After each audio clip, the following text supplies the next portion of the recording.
This is Reapso. I'm Theodore Ross, Editor-in-Chief of the Food and Environment Reporting Network, or FERN. This episode is about the people and the institutions that control the food system in the American West. The West is a big place. There's about 80 million people living out there, and if they're anything like me, I live in Brooklyn. They're more concerned about food prices and maybe their waistlines than who owns the land and who's doing the labor. But I think the reporters in this episode may do something to change that. Each one has a powerful story to tell about the West's unwieldy and sometimes ugly food system, how it got to be the way it is, and what the future may look like if we don't do something to change it. There's the immigration raids in the meatpacking industry that transformed the food economy, and why pecans may be making the Rio Grande run dry, and how the Chinese immigrants who built the transcontinental railroad saw food as a symbol of oppression and a tool of resistance. These stories and more are part of a collaboration with the folks at High Country News. Their September 2025 print edition is a FERN partnership from cover to cover. So settle in, grab a snack. I recommend New Mexican beef jerky to go with the vibe, and let's talk food and power. Ted Genoways writes and reports about the meatpacking industry for FERN, and with help from Esther Honig and Brian Chu, he wrote The Kill Floor: How America's Largest Beef Producer Exploits Refugees for Profit for our project with High Country News. December 12, 2006 is a mostly forgotten day in U.S. history, but it's one that changed everything for the meatpacking industry. The Swift meatpacking plant is effectively shut down tonight. More than 250 workers were arrested at the Greeley plant as part of a nationwide operation at 6 different plants. Workers were lined up, searched, and marched down to buses. Coordinated nationwide immigration raids on plants owned by Swift & Company resulted in nearly 1,300 workers being taken into custody. It was the largest single worksite immigration enforcement action in U.S. history.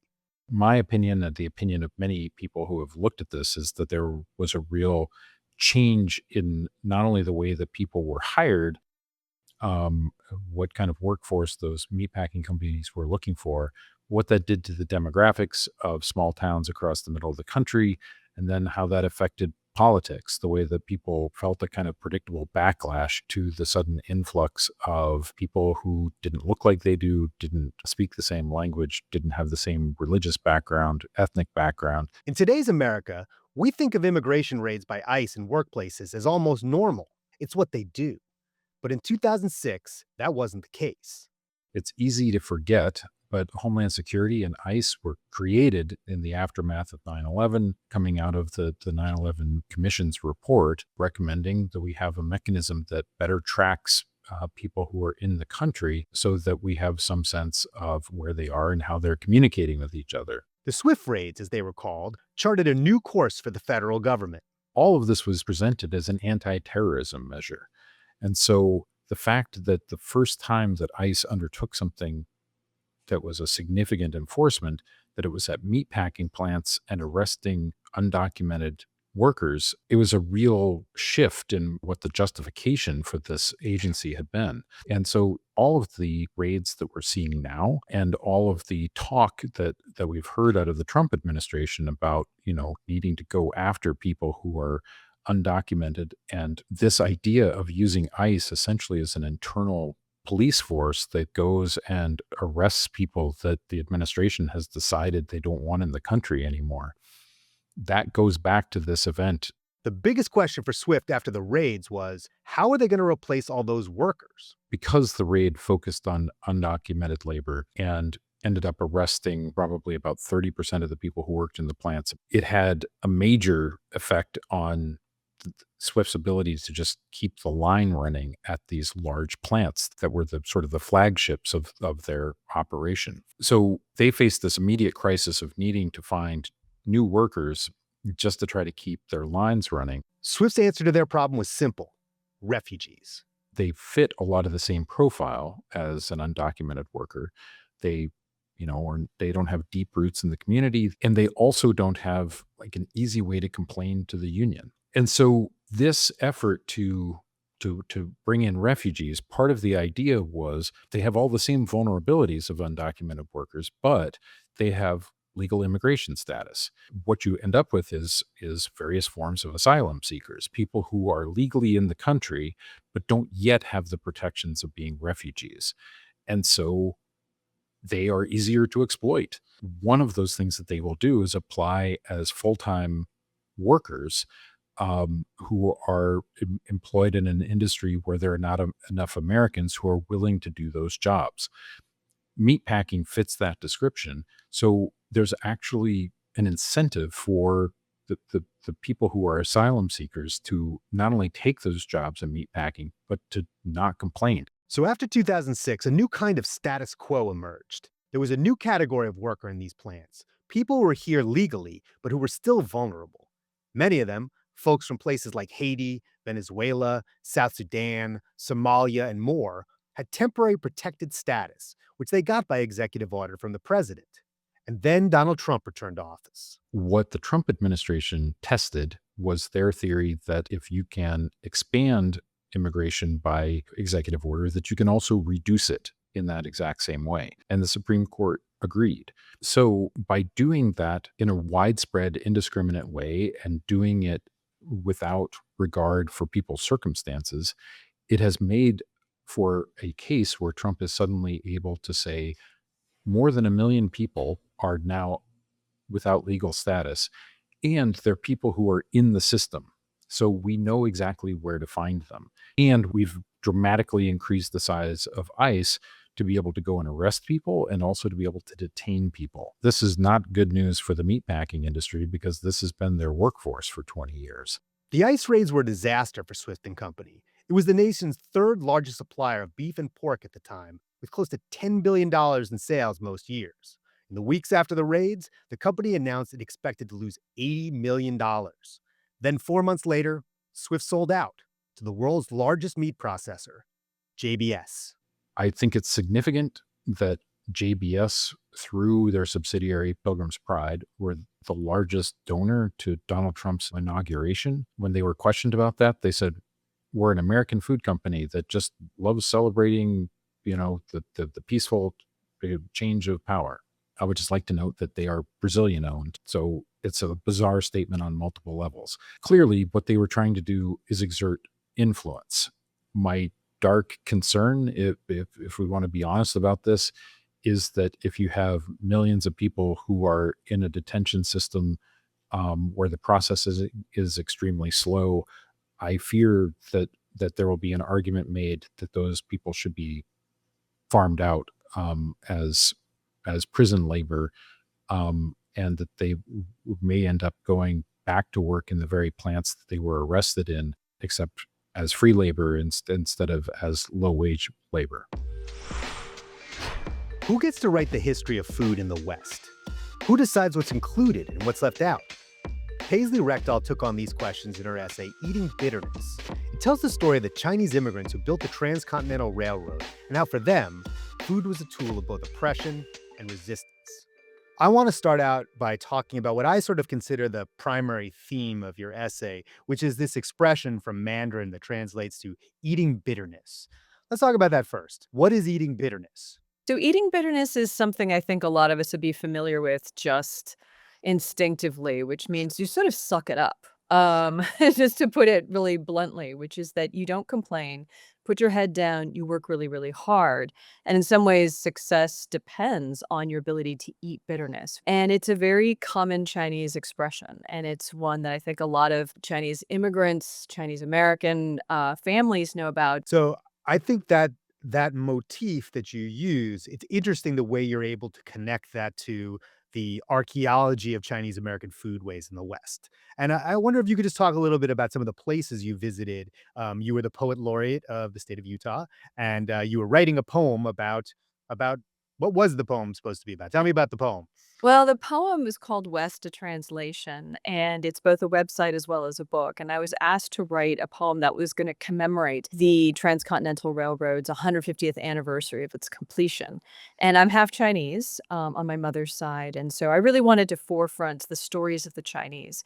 One of the first things I wanted to do was actually visit the Transcontinental Railroad because it's actually fairly close to my house. It runs through the Great Salt Lake and through the West Desert. And so these are areas that I can access very easily. So I went with the state historian, Chris Merritt, who took me to a lot of these ghost towns now. And through archaeological evidence, you can see where the Chinese had little camps effectively.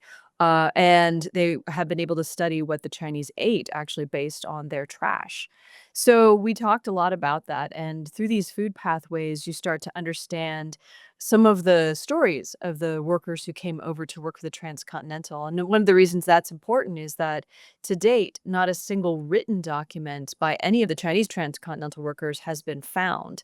That doesn't mean they don't exist. It just means they haven't either been shared or preserved. And so you have to be really creative. You have to look at archaeological evidence. Where did they trade? What did they eat? What did they buy? To get a sense of what their day-to-day life was like, and maybe even a sense of what they thought about their own situation in America. Did they plan to stay or did they want to leave? And one of the things that I found really fascinating through some of the food pathways, the archaeological evidence, is you see simultaneously some aspects potentially of trade, but mostly a real kind of Chinese cultural insularity that they really wanted to stay put in a culturally Chinese space. And in fact, it both hurt and helped them. It helped them in the sense that they literally didn't get sick because they were boiling their water for tea. And so they were, considered exceptional workers for that. And it hurt them in the sense that I think their cultural insularity also meant that they weren't going to be working cross-culturally with people that they looked down upon. They didn't like the Irish, for example. They were afraid of indigenous people, it seemed. So I found that story was really quite fascinating. There's two things that you bring up in the essay that I think are pretty fascinating in that regard. One of them is the architectural remains, shards of a particular design of rice bowl that would have been found all across the West among Chinese Americans, which A, shows that there was some trade because they were in different places, but also that they were not trading. They all had the very same bowl. They were in a cloistered, segregated community. So that's one fact that I think is really interesting in that regard. And the other one is that when you go to these places, all the archaeological remnants of the presence of the Chinese Americans is in the garbage dump. What does that mean about Chinese Americans in that time period? Well, a couple of things. First, I should also say it's interesting we're using the term Chinese Americans because the Chinese workers who came over didn't ever think of themselves as Chinese Americans. Most of them saw themselves as like, come to the United States to effectively eat bitterness for a while, work hard, get money, and go back to China. And so, for a large percentage of them who stayed, I think that was probably actually a surprise. Going back to the rice bowls, the pattern we're talking about is the Four Season patterns. It was a mass produced item. You would have found it in a lot of Chinese dishware products that were sent to America. And so, from that, you can see that a lot of them were trading with Chinese merchants that kind of came over specifically or built up businesses specifically to serve Chinese workers. And that goes back to a really interesting, um, I guess, conversation about trade and culture and violence in the West, which is that a lot of these merchants and a lot of this trade was facilitated by or protected by the Chinese Tongs. They were sort of benevolent societies that specifically benefited male workers. Very common that almost all male workers coming over would have a relationship with the Tong because they'd set you up with work. And a lot of them funneled right into restaurant work, right into laundromat work, or right into merchant work. But these Tongs would set up shop along the railroad route in order to protect trade, to make sure that Chinese money went right back into Chinese pockets. And this trade wasn't innocent. It wasn't simply like, oh, we're going to, make sure that people can get soy sauce bottles and, you know, plum rice wine. It was also like opium trade and the trade in sex trafficking. So young women were trafficked all throughout the West. Going back to this theme of eating bitterness, I was really fascinated by the ways in which eating bitterness as a concept is something that I think everyone would participate in.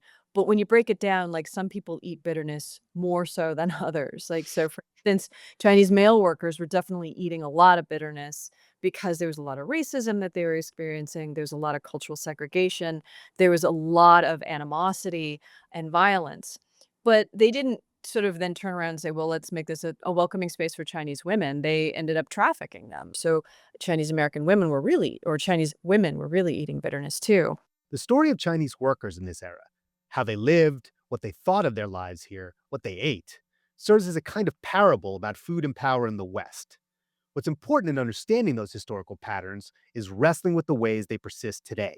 So, for example, a lot of the ways that we asexualize Asian American men now. You start to trace that out of the 19th century via these portraits of labor. And it's hard to explain that to somebody who's living right now, who's never seen these images in the 19th century. But then when you put it all together and you're like, oh, well, actually, the ways that Chinese men dressed, when they had the long queues and they had this feminine dress and they were working in domestic roles, whether it was kitchen work, whether it was laundry work, whether it was house servant work, they got slotted into these feminized positions. And that got culturally translated over the years. I mean, can you really prove that? It's a tough one, right? Because you're always looking for a straight one-shot answer. But in some ways, what you're doing is gathering stories together and putting them up against each other. And I think that was both exciting to me as a reporter, but also makes me a little nervous because it allows for interpretation that goes in a very different way. But that's also exciting too. When we only have fragments, how we create narratives out of those fragments tells us a lot about who we are right now, as much as who they were back in the past. One of the things that's pretty amazing about the story is how wide-ranging it is within this specific subject. I mean, we're talking about the origin of birthright citizenship. You talk about the Tongs, the disappearance of certain kinds of Chinese food, how people's remains made it back to Hong Kong. There's a lot of things that go on, and you're right, it is in juxtaposition. It doesn't cohere into one irrefutable argument. But I think the one thing that is not refutable is the centrality of Chinese people and Chinese American people in the culture of food in this country. And I'm curious if how do you think that translates to today? Honestly, I'm still thinking about that. For a long time, and I think in general still, we have this idea of Chinese food in America as disposable food, not the food of real high culture, this sort of passing, you know, stuff that everyone kind of eats in college or something like that. Or like if you're, drunk at 2 in the morning, like what you're going to drink. There's this way in which there's this idea of that history and that culture being kind of in the background, but not necessarily taken seriously. And I think that remains the case. Going back to my own family, so many of them came out of restaurant work. My own mother worked in a restaurant with Bruce Lee actually in high school. Yeah, I could talk about that too. That's I a think good story. yeah. I know. What's the like one thing you'd want somebody to take from your story?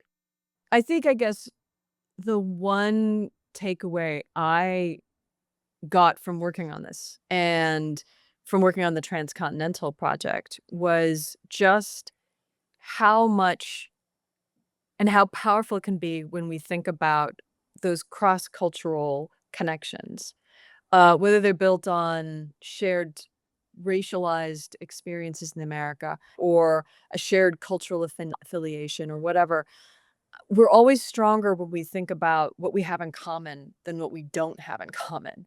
And I think that one of the things that has struck me over and over and over again is how much institutions rely upon and benefit from people seeing themselves as not more than one thing. To my mind, the thing that's always made me stronger as a person is being able to work across these cultural perspectives and see them as sometimes benefiting, sometimes speaking to, and sometimes speaking against each other. That juxtaposition is really powerful. And I think it's one that's very relevant to today.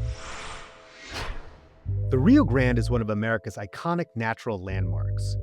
It's also a river in decline, facing the challenges of climate change and a region mired in a 25-year-long drought. In the pecan problem, Big Ag is threatening New Mexico's water supply. Reporter Jeremy Miller looks at how large-scale growers of a crop that we don't typically associate with the Southwest, the pecan, are threatening the Rio Grande's very existence. It's an interesting sort of environmental story. This dry desert area in southern New Mexico became a haven for pecans. And really what happened is that the construction of Elephant Butte Dam in 1916, this huge hydroelectric irrigation project, brought huge volumes of water to the desert. And with it brought this huge water guzzling crop. Today it's one of the largest pecan producing states in the country. In fact, it has become the largest, supplanting Georgia in 2018, I believe.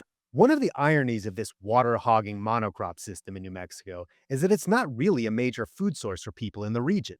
A lot of these pecans are shipped over across the border to Mexico, to shelling plants in Mexico, and then shipped to the United States, and where they're packaged and then distributed around the world. So it's this huge industrial supply chain that sort of defies the logic, the ecological logic and realities of the desert in which it's being carried out. And it's not just crops that are flowing across borders in unexpected ways. There's an interesting water sharing agreement between the United States and Mexico, where we send a certain amount of water from the Colorado River to Mexico, and in exchange, they send water from their tributaries of the Rio Grande to Texas. Turns out we've been sending water to Mexico, but Mexico hasn't been able to send its share of Rio Grande water to Texas. And so I was interested in that water war that was sort of developing. But what wasn't being talked about was climate change, and how, climate change is decimating this entire river system. It's not just this portion in Mexico. You're seeing diminishing snowpack in Colorado. The headwaters of the Rio Grande are drying up. You're seeing diminishing returns from the tributaries in the middle stretch of the Rio Grande in New Mexico. The entire river system is embattled. Even though it's not a big river, it is vitally important to the 12 to 13 million people that depend on it for drinking water, for agriculture. So it's a small river, but with a huge, huge significance to its region. The conflict with Mexico over water is just one example of the difficulties of managing natural resources in today's complicated world. At times, the systems we have in place just aren't up to the task. I've covered rivers for close to 20 years, Western rivers. And the thing that strikes me about the management of the Rio Grande, it's not viewed in totality, really, by water managers as a single entity. It's divided up into the upper, middle, and lower stretches. And each one of those entities that manages those section of rivers, they are, it's driven by self-interest. These, these management agencies see this as sort of input-output. We get this much water this moment, and we have this much to use, and we distribute it in this way. And they're not thinking about it as a river, as something that has a start and an end and that has some kind of fundamental right to flow. They see it as a means to an agricultural end. That kind of self-interest is bad for the river. When I went for my reporting, the river was bone dry, just complete sand. But those are just in the places where you can get to the river. In most places, you can't, because the pecan orchards have consumed the riverbed. For, a 100-mile stretch, you've got a pretty much unbroken wall of trees, a wall of these imported non-native trees that prevent you from being able to get to the river. And that was a huge part of this, was writing about a river and it not really being there. That this river has been sort of alchemically converted into the green of pecan trees and money for a small handful of farmers. But there's also a specific thing I think about pecan production as an agricultural industry, is that it doesn't require a lot of labor. So you're creating this food that goes away, and you're not creating jobs for the local population. So how do people, I don't know, if you're in any part of the Mesilla Valley, which is where you went, how do they feel about all this? Well, it depends on if you're a pecan farmer or not. I mean, I think the pecan farmers are pretty happy, pretty comfortable with the situation. But if you're a farm worker looking for work, you're not going to really find it in these farm fields. As mechanization has ramped up, agricultural jobs have dwindled. Another thing that I was told by a source, it was actually one of the pecan farmers, Rafael Ravirosa, who said, I asked, well, what if I were interested in coming down here and opening up a new pecan farm? And he told me point blank, there are no new pecan farmers. Just the economic barriers to entry between land price and water scarcity, and just the scale that you need to grow these pecans at it's just a huge impediment to new pecan farmers. It just doesn't happen. It's not just new pecan farmers that are being pushed out. Even efforts to protect the river end up benefiting the big growers. The USDA and the New Mexico Interstate Stream Commission are actually paying farmers in the area not to use their water, not to grow. Including pecan farmers or no? No, well, so that's the thing. That's the key, yeah. You cannot fallow a pecan orchard. The trees have to have their water or else they'll die. So this sort of fallowing scheme targets row crop growers, the folks growing your vegetables, your chilies, your onions, your lettuce, these row crops that actually feed people. So as the water dwindles, it sort of perversely benefits the biggest water guzzling crop of all, which is pecans. They are the economic driver of the region, and they command the lion's share of the water resources. So it was very disconcerting to drive around and see all of these, fallow fields, or you could see remnants of, onions or stalks of chilies just withered. And meanwhile, these pecan orchards, which are flood irrigated, are just bathing in luxurious pools of of water.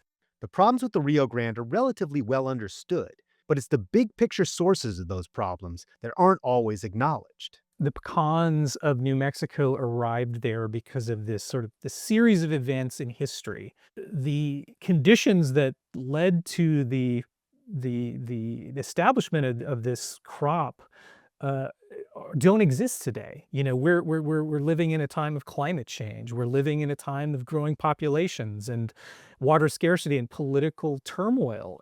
I think what we need to think about is that the conditions that led to the establishment of this paradigm of farming in this region doesn't really apply today. This is a great river, the American West. This isn't a small tributary. This is the main stem of the Rio Grande.